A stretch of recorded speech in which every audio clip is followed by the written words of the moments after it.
Camera, action.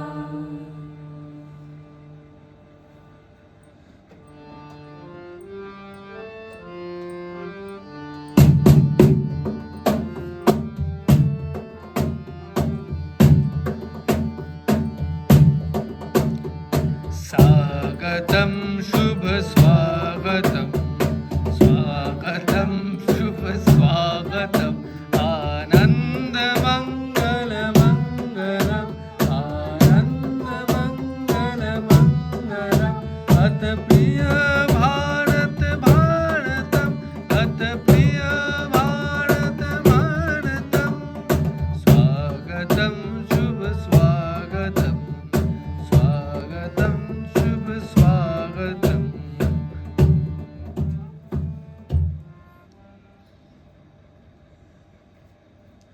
আমাদের পূর্ব পর্ব শেষ হয়েছে।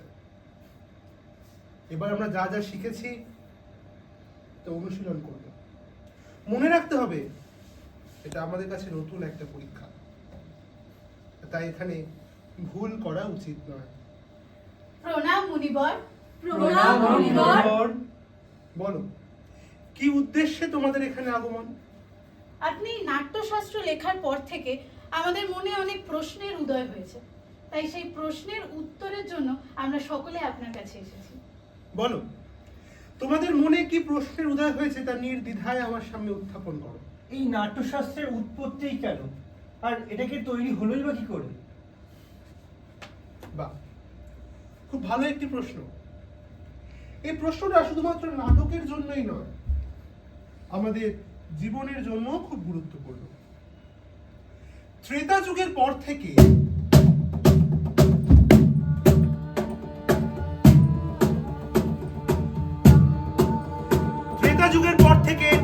সমাজে লোভের প্রতি আসক্তি বেড়ে যায়। মানুষ পাপ এবং সংগ্রামের প্রতি ক্রমশ আসক্ত হয়ে পড়ে।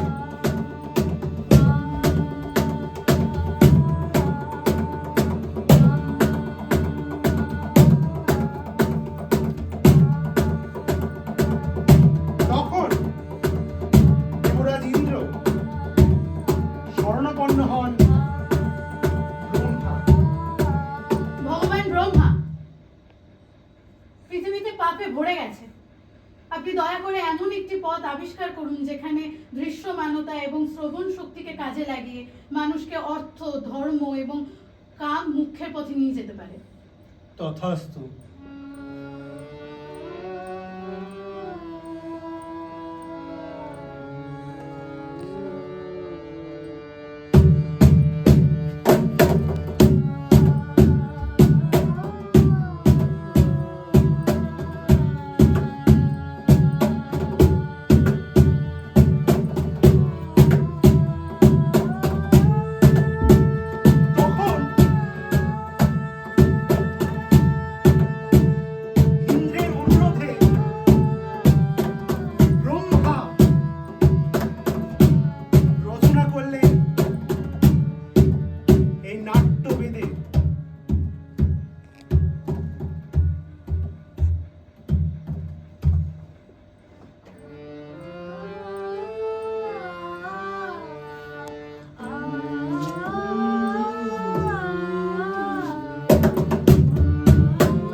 প্রায়োগিক দিকই হলো এই নাট্যশাস্ত্র। মুনিবর, আমার একটা প্রশ্ন আছে। বলছি, শুধু দেবতাদের জন্যই কি নাটক? তা ঠিক নয়। রাক্ষসরাও এই প্রশ্ন করেছিল দেবর্ষি ব্রহ্মাকে। নাটক দেবতা, দানব, মানুষ এবং রাক্ষস সবাই মিলেই করতে পারে। এই নাটকের মধ্যে তিনটি লোকের কথাই রয়েছে, আর এই নাটকে জীবনের সমস্ত ধর্ম তথা উপলব্ধি তথা জ্ঞানের কথাও লেখা রয়েছে। কিন্তু মণিবর, আমরা সকলে জানি যে বেদ হলো সকল জ্ঞানের ভান্ডার। হ্যাঁ, জগতের সকল রহস্য তো বেদেই লুকিয়ে আছে। এই বেদগুলোই যথেষ্ট ছিল কিনা? একটা নতুন বেদ সৃষ্টি করার প্রয়োজন পড়লো কেন? একটি নতুন বেদ সৃষ্টি করা হয়েছে কারণ সমাজের সকল প্রকার মানুষকে সকল রকম শিক্ষা দেওয়ার জন্য। একমাত্র নাটকই পারে সকল সমাজের সকল সাধারণ মানুষকে হাত ধরে শিক্ষা এবং ধর্মের পথে এগিয়ে নিয়ে যেতে। আর এই মহান প্রচেষ্টার জন্যই ব্রহ্মা সৃষ্টি করলেন 4টি বেদ এক করে এই পঞ্চম বেদের। এই 4টি বেদের তথ্য একত্র করে কিভাবে পঞ্চম বেদ সৃষ্টি হলো একটু বিস্তারিত বলুন গুরুদেব।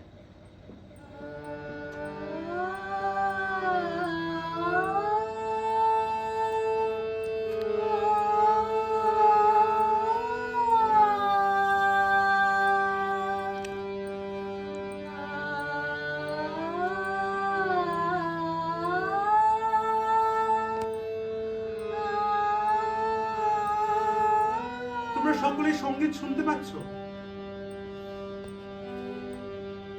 এই সঙ্গীত নেওয়া হয়েছে সামবেদ থেকে। আর তাছাড়া যজুর্বেদ থেকে নেওয়া হয়েছে অভিনয় এবং অথর্ববেদ থেকে নেওয়া হয়েছে এই রসের। আর এইভাবে এই 4টি বেদ এক করে রচনা করা হয়েছে নাট্যবেদে।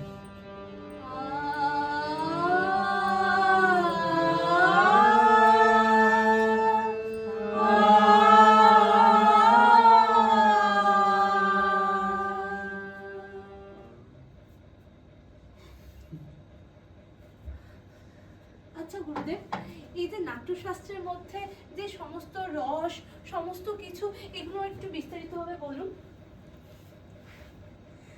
আমাদের নাটকই হলো সমস্ত কলার সঙ্গম। নাটক একটি অদ্ভুত কলা। ঠিক যেমন বেঁচে থাকার জন্য নিঃশ্বাস প্রশ্বাস, নাটক হলো সবচেয়ে গুরুত্বপূর্ণ কলা। কিন্তু মুনিবর, তা সত্ত্বেও সমাজ এটাকে গুরুত্ব সহকারে নিল না কেন? আমরা শিল্পী, নীতি নির্ধারক নই। আর শিল্প হলো আমাদের ধর্ম।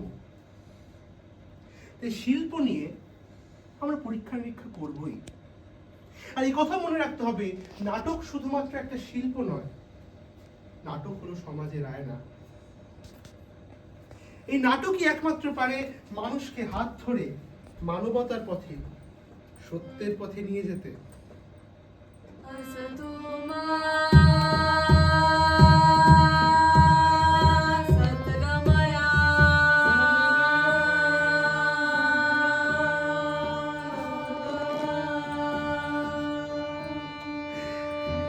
নাটক ধর্ম, বর্ণ এবং ভৌগোলিক পরিসীমাকে অতিক্রম করতে পারে।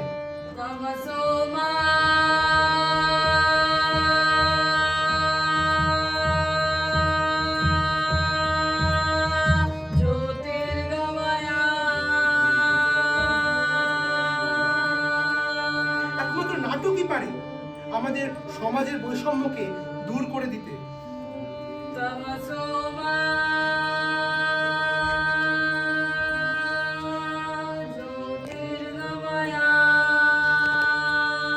আর এইভাবে আমরা আমাদের এই বিশ্বকে এক মহান বিশ্বে রূপান্তর করতে পারবো।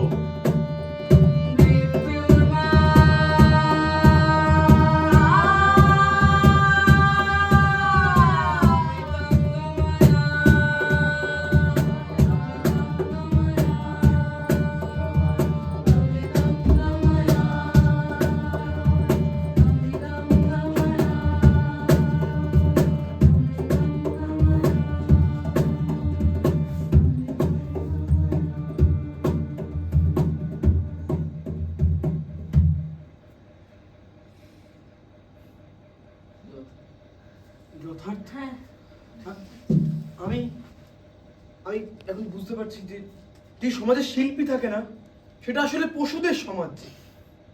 বাহ, বুঝে গেছো দেখছি। সমাজ এই শিল্পের জন্য খুবই গুরুত্বপূর্ণ,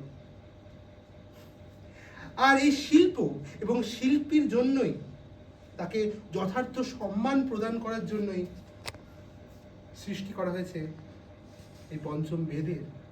ঠিক ঠিক ঠিক কথা, এবার আমরা বুঝতে পেরেছি এই পঞ্চম বেদ তাহলে আমরা অবশেষে কি বুঝলাম? এই নাট্যশাস্ত্রের মাধ্যমে, অর্থাৎ এই নাট্য বেদের মাধ্যমে আমরা আমাদের সমাজকে আরো উন্নততর একটি সমাজে রূপান্তর করতে পারি।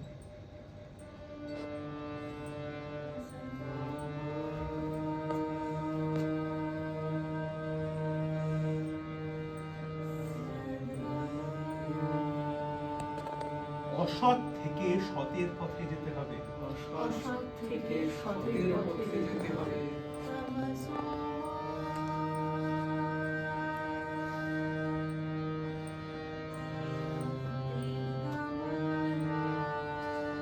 অন্ধকার থেকে আমাদের আলোর পথে যেতে হবে। অন্ধকার থেকে আমাদের আলোর পথে যেতে হবে।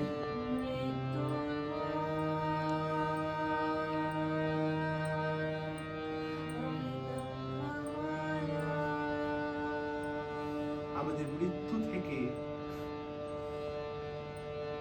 অমৃতের পথে যেতে হবে। মৃত্যু থেকে অমৃতের পথে যেতে হবে।